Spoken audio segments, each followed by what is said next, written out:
Hello everyone, it is Jawa James. I'm here with Yowie the Skunk. Hello everybody! And Baby Jawa. Happy early Valentine's Day. We're here with another unboxing Star Wars video. And as usual, we have all our Star Wars stuff here in the bag. Oh, you got a Valentine for me. All right, thank you. Oh, thank you. Yay! Well, thank you, Baby Jawa.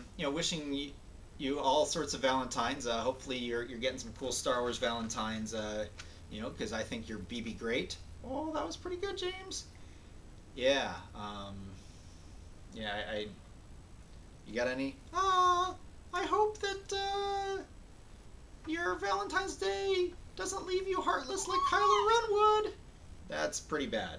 Yeah? Oh yeah. Mwah. Yeah. All right, well, let's get into our bag. This week we got the old Rebels bag out, and we'll be talking about two Rebels episodes this past week and the week before. But first, let's get into the bag. What else do we have in here? Hey, check this out. We got a Star Wars sign in Chinese. It says now on video, and there. I picked this up in Hong Kong in 1995. Has the Star Wars logo in Chinese, so that's pretty cool. It was Chinese New Year this past week, so happy Year of the Monkey to you. All right, if you also notice back there, it's day 43 of my Wear Star Wars Everyday project, my charity fundraiser Wearathon. So again, keep supporting us, keep wearing Star Wars every day. What else do we have in here? Ooh, let's see. We got a book. Lost Stars. It is a novel that came out as part of the Journey of the Force Awakens. I finally got a chance to read it. Me too. You did? Yeah, before you did. Oh, okay. Well, I finally got to read it on my cruise to Mexico, so we'll talk about that in a little bit. What else do we have in here? We got this box here. Oh, it's a Celebration on it. Yeah, it was from Star Wars Celebration. What do we have here for Baby Girl? It is a set of Star Wars wooden blocks. Here you go. Each of the wooden blocks, it has a character on it. Like this one is for Darth Maul, but it also has, the letter D, and then it also has it in Arabesh, as well as a number. So, we got all kinds of characters and ships and such on here. We got O is for Obi-Wan, and Z is for Zuckuss. What else do we have? K is for Kit Fisto. Yeah, you think Kit Fisto is funny? Yeah, is Kit Fisto funny? So we got the whole alphabet here. Obviously X, not a surprise, is for X-Wing. There we go. Okay, well, let's talk about Lost Stars. I read it, and then James read it. It is by Claudia Gray. And it was part of the Journey of the Force Awakens. It's put up by Disney Publishing, and even though it's technically considered, young adult, it is pretty thick, and it is good for all ages, adults included. It was a lot of fun. I enjoyed getting a chance to read it finally. I heard so many good things about it from my friends, fellow book reviewers, that they thought this was probably one of the gems of the Journey of the Force Awakens program. So what is it about? If you've heard a little bit about it, Lost Stars kind of follows the course of the time frame from the movies. It kind of takes place throughout the classic trilogy and a little bit beyond. It follows the story of two characters, Sienna Ree and Thane Kyrell. They come from the planet Jelucan. They come from opposite backgrounds there, and they both end up realizing that they have a love of piloting, and so they end up working together to pilot, and then they finally get to go to the Imperial Academy, become part of the Empire that they both want to fly. In the end, Thane ends up on the track to become a TIE fighter pilot. Sienna ends up on the officer track, and it's really interesting watching their relationship progress, and as they get more and more involved in the Empire. And then at the time frame of A New Hope, Alderaan is destroyed, and this really sets them apart. That this shakes them up in different ways. The Alderaan gets destroyed, the Death Star gets destroyed, and this kind of breaks apart their close friendship, that budding romance even, and they are forced to choose which side they're on, and Sienna chooses to stay with the Empire. Thane decides he's had enough of this, that the Empire is wrong, and so he ends up just kind of running away. Then eventually he joins the rebels. They encounter each other several other times throughout the course of the classic trilogy. That they're at Hoth together. And then they run into each other a few times. Eventually, they have to figure out what are they going to do. Can she turn on Thane and try and capture him when she realizes that he's become a rebel, and is now the enemy. In the end, there's a big battle over Jakku, which is what we see here on the cover. Sienna ends up being in charge of a Star Destroyer. Oh, hey, baby girl. Yeah.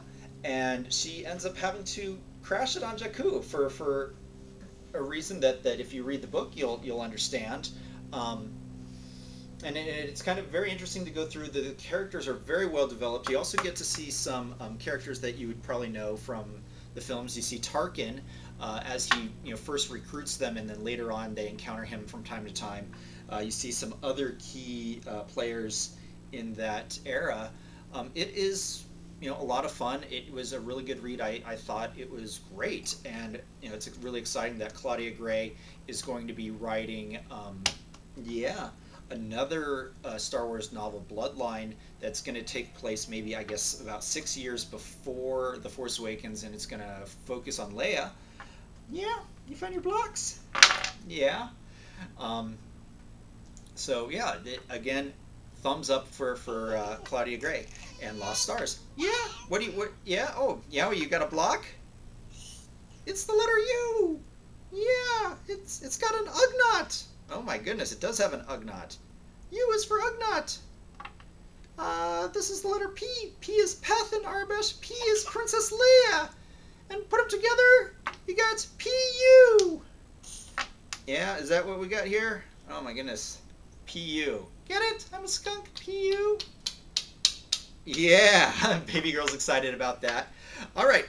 Yeah. Oh boy. Yeah, I'm gonna stack them. Can you stack them? And we lost the poster. I was wondering how long the poster would last today. Let's talk about Rebels. 2 weeks ago we had Legends of the Lasat, which was one that dove into more about Zeb and his background as one of the few remaining members of the Lasat species. We find out that he's not alone in the universe, as they get introduced to two other Lasat that are looking to find their way home. You see a lot more spirituality in this episode than you've seen in previous episodes, and we see a bit of Zeb's character as he goes from warrior, and then we see some of what he used to be when he was a captain in the honor guard. Yeah. And he's got to decide that he's used to being alone and not having to think about what happened back then, but now he's kind of caught up in his face again, and he's got to choose. And meanwhile, they're off on a kind of crazy mission, and they end up going through a bunch of star clusters and black holes and stuff, and it gets pretty crazy. Hondo makes an appearance, which is, of course, is really great. I love one of the lines that Hondo has at the beginning, that when Ezra says there was no finder's fee, and then Hondo says, "I'm so proud of him." He's learned so much so quickly, something like that. That Hondo's really taken Ezra to heart as his kind of protege. But then Hondo ends up switching sides, working for the Empire to try and bring them in. With Agent Callus, but in the end, the heroes get away. Yeah. We see a little bit of that wild space, and then this week we had the episode "The Call," which had to deal with the space whales, as everyone calls them, the Purgils.